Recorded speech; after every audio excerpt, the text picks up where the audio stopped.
Assalamualaikum warahmatullahi wabarakatuh. Selamat siang sahabat Lira semuanya. Apa kabar? Mudah-mudahan dalam keadaan sehat walafiat dan tentunya dalam lindungan Allah Subhanahu wa taala. Bertemu lagi dengan saya Abi dalam live Instagram Bincang Sehat bersama Rumah Sakit Lira Medica, dan kali ini saya akan sama-sama membahas mengenai tema yaitu memilih makanan yang bergizi untuk ibu menyusui dalam rangka Pekan ASI Sedunia bersama dengan narasumber yang sudah hadir pada siang hari ini, yaitu ada Mbak Elsa Wulandari, Sarjana Gizi dari Ahli Gizi Rumah Sakit Lira Medica. Nah, sebelum ke pembahasan, saya akan menyapa dulu nih sama Mbak Elsa yang sudah lama tidak bertemu. Halo, selamat siang Mbak Elsa, apa kabar? Siang Mas Abi, alhamdulillah sehat. Sehat ya Mbak ya? Oke. Mbak, ini kita sudah lama nggak ketemu nih ya. Terakhir kita ketemu pas bulan Ramadan ya. Bulan Ramadan. Di salah satu hotel di Karawang. Nah, kali ini Mbak, kita akan sama-sama membahas mengenai memilih makanan bergizi untuk ibu menyusui dalam rangka ini adalah pekan ASI Sedunia nih Mbak. Nah, sebenarnya mungkin sahabat Lira semuanya ada ibu-ibu muda yang sedang menyaksikan semuanya dan ingin bertanya langsung sama Mbak Elsa ataupun live Instagram kali ini, langsung saja tulis di kolom komentar. Nanti kita akan membahas pertanyaan-pertanyaan bersama dengan Mbak Elsa Wulandari. Oke, kita langsung ke pertanyaan. Sebenarnya nih Mbak, nutrisi yang wajib untuk ibu menyusui itu gimana sih? Kalau nutrisi yang wajib bagi ibu menyusui pastinya adalah makan makanan yang sehat dan seimbang, Mas. Oke, contohnya seperti apa tuh Mbak? Misalnya, kalau di masyarakat awam biasanya kan lahiran itu mau seksio maupun normal, jangan makan yang amis-amis atau apa. Sebenarnya itu nggak benar. Yang dikatakan di sini sehat dan harus seimbang itu ya kita makan berarti harus ada protein, termasuk nabatin hewani, kemudian ada sayur, kemudian ada buah, serta ada tambahan kalau misalnya untuk ibu menyusui sih sebenarnya dianjurkan minum susu. Gitu. Oke, jadi memang yang tadi Mbak saya sebutkan kalau yang amis-amis sebenarnya dibolehkan ya Mbak ya.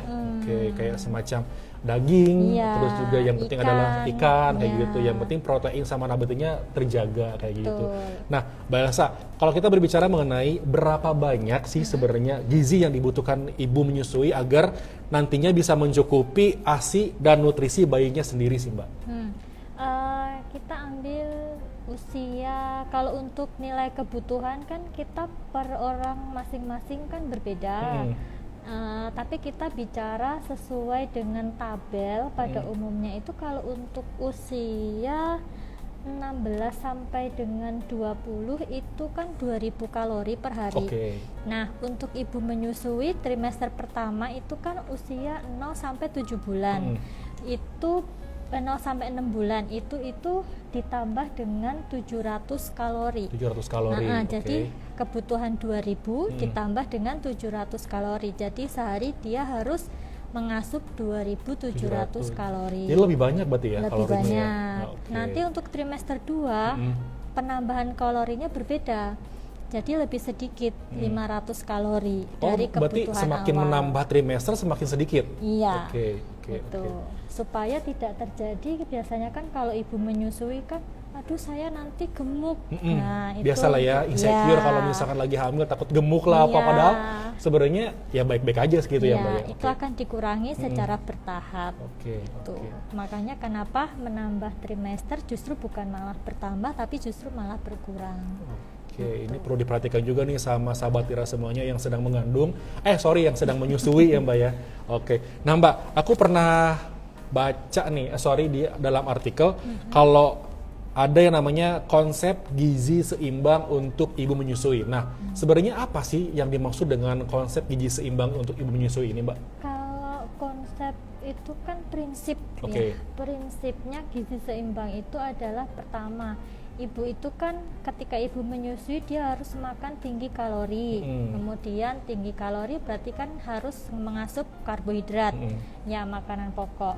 Kemudian protein lebih tinggi. Maksud dalam arti protein lebih tinggi berarti ibu menyusui itu harus mengkonsumsi protein. Jadi ikan, daging ataupun telur lah. Ataupun tahu tempe ya. Dan itu sebenarnya porsinya adalah lebih banyak dibanding biasanya. Misalnya ketika sebelum menyusui atau tidak menyusui, satu penukar lauk hewani dan satu penukar lauk nabati. Ketika menyusui, kita berikan 2 lauk penukar hewani dan 1 lauk penukar nabati. Kemudian ada harus tinggi vitamin dan mineral, karena kan vitamin dan mineral banyak dibutuhkan, ya kan? Itu didapat dari buah dan sayur.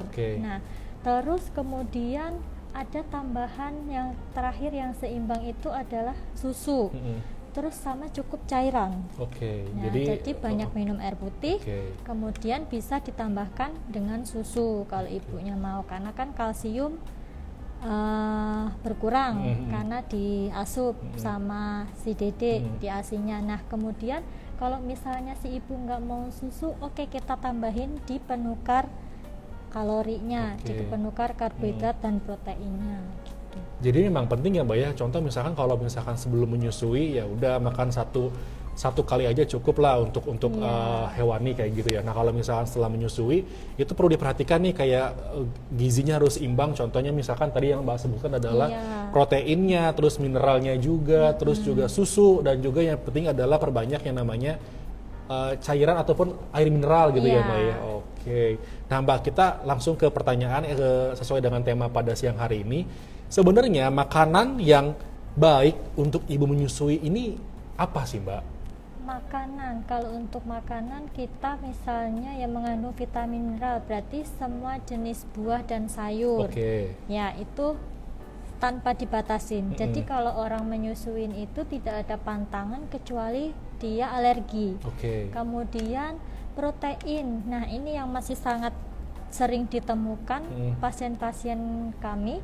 Biasanya tidak boleh makan ikan, tidak boleh makan daging karena nanti amis. Justru ini yang salah. Yang benar adalah kita kenapa harus memperbanyak atau mempertinggi protein, karena kan untuk proses penyembuhan luka. Ketika melahirkan pasti ada yang terluka, ya kan, ataupun seksio maupun yang normal. Terus kemudian protein ini dari apa? Banyak di sekitar kita, ayam boleh, daging boleh, ikan boleh, seafood kalau misalnya tidak alergi. Cuman kita sarankan untuk yang seafood skip dulu, karena kan kita nggak tahu reaksi alergi ke anak, iya kan. Kemudian protein nabati, tahu, tempe, oncom itu dianjurkan, nggak apa-apa. Kemudian untuk biji-bijian atau serealia, jadi beras, mau nasi putih, nasi apa merah misalnya, terus ketan misalnya, itu nggak apa-apa. Kemudian terus habis itu buah dan sayur. Nah, buah dan sayur ini sangat diperlukan ya, karena kan biasanya ibu menyusui itu vitamin dan mineralnya itu pasti harus ada tambahan. Jadi vitamin C itu biasanya 30 mili, kita kalau menyusui harus lebih tinggi, sekitar 50 sampai 60 yang dibutuhkan tubuh. Jadi kan itu didapat dari vitaminnya dari buah dan sayur. Itu buah dan sayur apa aja boleh. Ya, kemudian untuk kalsium sendiri, kalau misalnya nggak mau susu, boleh makan keju. Boleh ya. Ya, terus kacang-kacangan. Jadi kacang-kacang mau kacang hijau, kacang merah, itu boleh. Berarti intinya adalah kalaupun sedang menyusui tidak dibatasi gitu ya Mbak ya, mau makan apa aja boleh seperti itu. Yang penting adalah tidak yang namanya alergi gitu ya. Dan dipastikan juga jangan sampai nih kita udah makan kayak semacam seafood tapi anak kita malah alergi gitu ya Mbak ya. Jadi dicari tahu dulu sebelum, memang boleh makan apa aja tapi harus lebih dicari tahu dulu gitu ya Mbak ya. Nah, sebenarnya kalau untuk makan junk food itu boleh nggak Mbak? Kalau sebenarnya kalau untuk makanan-makanan junk food itu sebaiknya dihindari atau sebaiknya dibatasin gitu. Dikurang-kurangi lah ya. Boleh sih boleh, cuman dikurangi lah ya. Kan biasanya kalau misalnya ibu-ibu sekarang ya udah langsung aja deh pesen aja gitu ya, yang junk food gitu. Cuma ditahan dulu gitu ya Mbak ya. Lebih baik yang makanan-makanan yang tadi Mbak sebutkan kayak gitu. Nih Mbak, nanti kita akan lanjut lagi mengenai pertanyaan-pertanyaan tentang makanan baik untuk ibu menyusui, tapi sebelum itu saya akan menginformasikan dulu kepada sahabat Tira semuanya yang sedang sakit ataupun cuman bingung nih Mbak mau ke rumah sakit tapi kok takut sama pandemi seperti itu. Di Rumah Sakit Lira Medica sendiri ada yang namanya telekonsultasi dokter Halo Lira, yaitu nanti bisa video call dari rumah melalui video call. Oke, nanti untuk caranya sendiri nanti sahabat Lira semuanya bisa yang namanya membuat janji, lalu transfer biaya konsultasi. Yang ketiga nanti konsultasi via video call mengenai keluhan yang dirasa.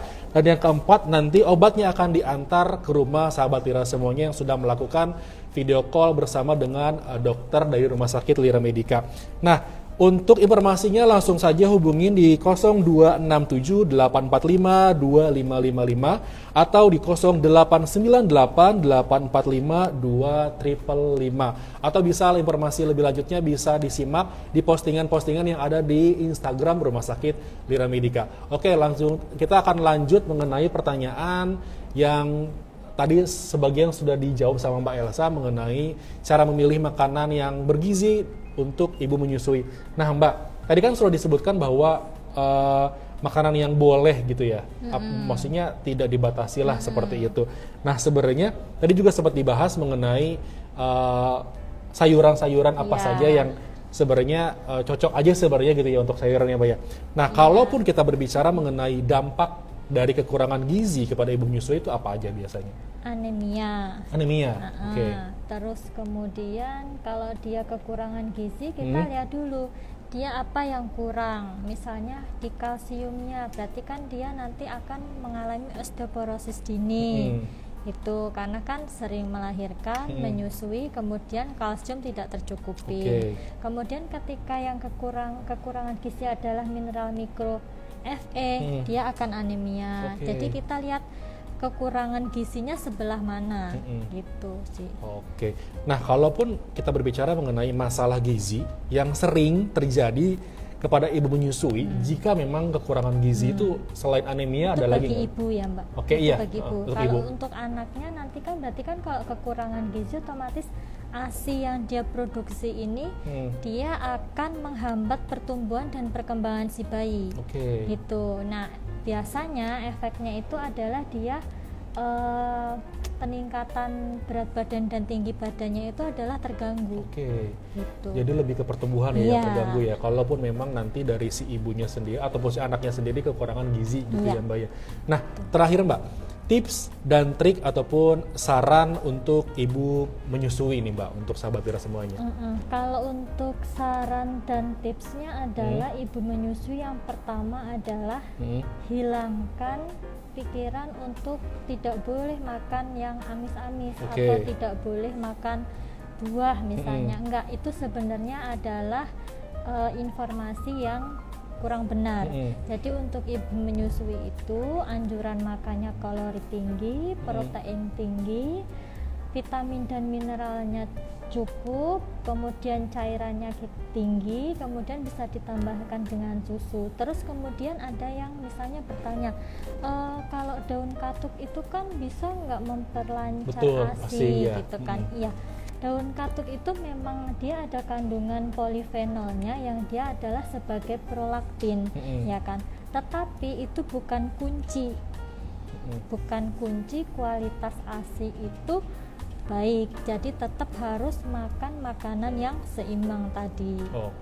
Jadi memang perlu diperhatikan nih ya. Berarti intinya adalah sebenarnya kalau ibu menyusui ini tidak dibatasi untuk makanan-makanan kayak gitu ya. Cuman yang jelas adalah perlu dicari tahu dulu nih sebenarnya makanan yang bisa mengakibatkan alergi atau tidaknya kepada ibu ataupun kepada anaknya sendiri.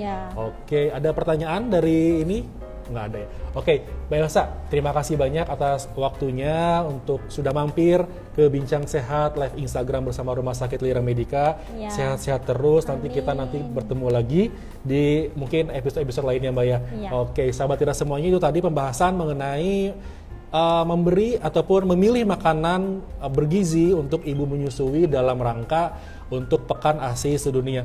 Namun sebelum itu saya akan mengingatkan kepada sahabat Tira semuanya, ada informasi menarik khususnya untuk untuk ibu-ibu hamil ini di Rumah Sakit Lira Medica juga ada yang namanya senam hamil, yaitu setiap hari Sabtu dari jam 9 pagi sampai dari jam 10 pagi di Function Hall A lantai 8, dan nanti akan mendapatkan susu hamil untuk seluruh peserta yang ikut senam hamil, dan ini gratis, tidak dipungut biaya apapun. Oke, itu tadi pembahasan dengan Mbak Elsa. Jadi untuk sahabat Lira semuanya yang tertinggal, langsung aja untuk melihat atau menonton ulang di IG Rumah Sakit Lira Medica.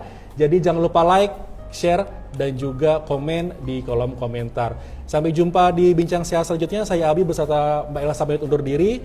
Wassalamualaikum warahmatullahi wabarakatuh.